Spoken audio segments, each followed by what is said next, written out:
आज का हमारा बहुत ही सुंदर विषय है किराए का मकान। भाई और बहनों, हम संसार में जीते हैं क्योंकि हम सामाजिक प्राणी हैं, और सामाजिक प्राणी अकेला नहीं रह सकता। मनुष्यों के समूह को समाज कहा जाता है, सोसाइटी कहा जाता है। और पशुओं का भी समाज होता है जिसमें केवल एक मात्रा का अंतर होता है, जिसको समझ कहते हैं। लेकिन मनुष्य और पशु के अंदर रात दिन का अंतर है, क्योंकि पशु भी वैसे पंचेंद्रिय है, मनुष्य भी पंचेंद्रिय है, परंतु मनुष्य के पास में डेवलप्ड सब फैकल्टीज डेवलप्ड है। डेवलप्ड इंद्रियां हैं, डेवलप्ड मन है, डेवलप्ड कर्मेंद्रियां हैं, और भावेंद्रियां हैं, द्रवेंद्रियां हैं, और उसके बाद के अंदर ज्ञानेंद्रियां हैं, और डेवलप्ड बुद्धि है, डेवलप्ड चित्त है, और डेवलप्ड अहंकार भी है। जो अगर मान लो पॉजिटिव अहंकार तो अच्छा है, नेगेटिव अहंकार बुरा है, और चित्त भी है, और उसकी डेवलप्ड आत्मा भी। इसीलिए मनुष्य को इस सृष्टि का सर्वश्रेष्ठ प्राणी कहा जा सकता है। इसी कारण से ही मनुष्य ही ऐसा प्राणी है जो मुक्ति को प्राप्त हो सकता है, जो कि हमारे जीवन का अंतिम लक्ष्य है, जो कि हमारे सनातन सत्य का जो है वो मेन एम और टारगेट है। तो भाई और बहनों, हमें उस चीज की प्राप्ति करने के लिए ये बात मनुष्य के सामने कही जाएगी। अगर हम मुक्ति की बात को भैंस के आगे कहेंगे तो क्या होगा? एक कहावत बन गई है कि भैंस के आगे बीन बजाना, उस बीन बजाने का कोई अर्थ नहीं होगा। तो इसका अर्थ यह है कि मनुष्य को छोड़ करके किसी भी दूसरे अन्य प्राणी 84 लाख जीवा योनि के किसी प्राणी के पास में हम मुक्ति की, ब्लिस की और सनातन सत्य की बात करेंगे, यूनिवर्सल ट्रुथ की बात करेंगे, तो यूजलेस है, वेस्टेज ऑफ द टाइम है, उसका कोई अर्थ नहीं निकलने वाला है। इसलिए मनुष्य एक चिंतनशील प्राणी होने के कारण जो है, जो विश्व के भी 7.8 अरब की जनसंख्या है, उसी के सामने विषय रखा जा सकता है मात्र।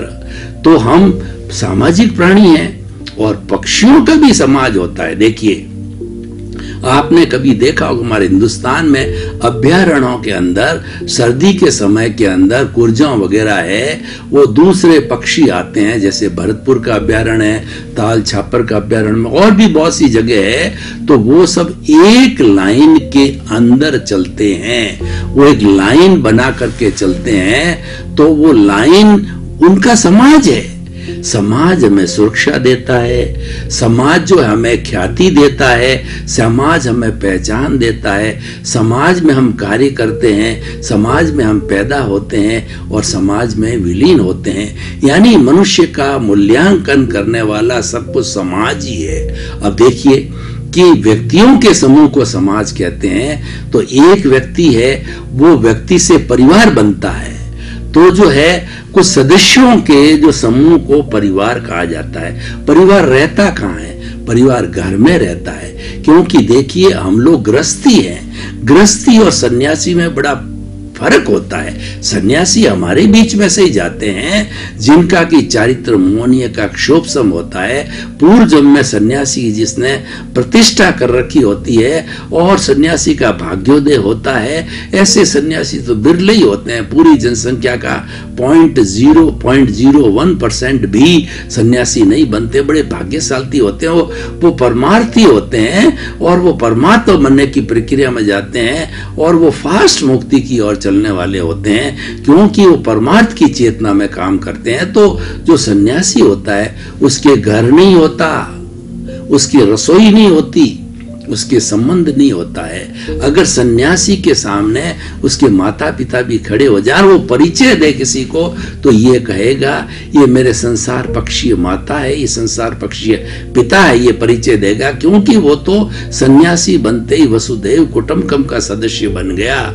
पूरी सृष्टि, पूरा जो है समाज है, वो उसका सदस्य है, क्योंकि वो सबको तो आत्मतुलावत समझता है, सबको एक सा समझता है। वो तो तिन्नाणम तार्याणम है, वो तरने वाला है और दूसरों को तारने वाला। उसने सम्यक दर्शन की प्राप्ति की है और अपने ज्ञान के माध्यम से दूसरों को सम्यक दर्शन देना चाहते हैं। तो हमारा ये जो सनातन सत्य कार्यक्रम भी यही है कि हम आपको राइट विजन देते हैं, हम आपको सम्यक दर्शन देते हैं, हम आपको आत्मज्ञान देते हैं। उस ज्ञान की प्राप्ति करके जो है आप स्नेह स्नेह जो है अपने राग द्वेष को कम करते और धीरे धीरे ब्लिस की अवस्था, परमानेंट सुख की अवस्था, जो कि हमारा आत्मा का लक्षण है, अनंत सुख का धाम है, उसको स्नेह स्नेह जो है प्राप्त करके और सिद्ध बुद्ध मुक्त बन सकते हो। अब हमने रहने की बात की, तो एक होता है हमारा स्वयं का मकान जो हम खरीदते हैं, उसकी रजिस्ट्री कराते हैं, या हमने प्लॉट खरीद करके अपनी नाम की रजिस्ट्री करा के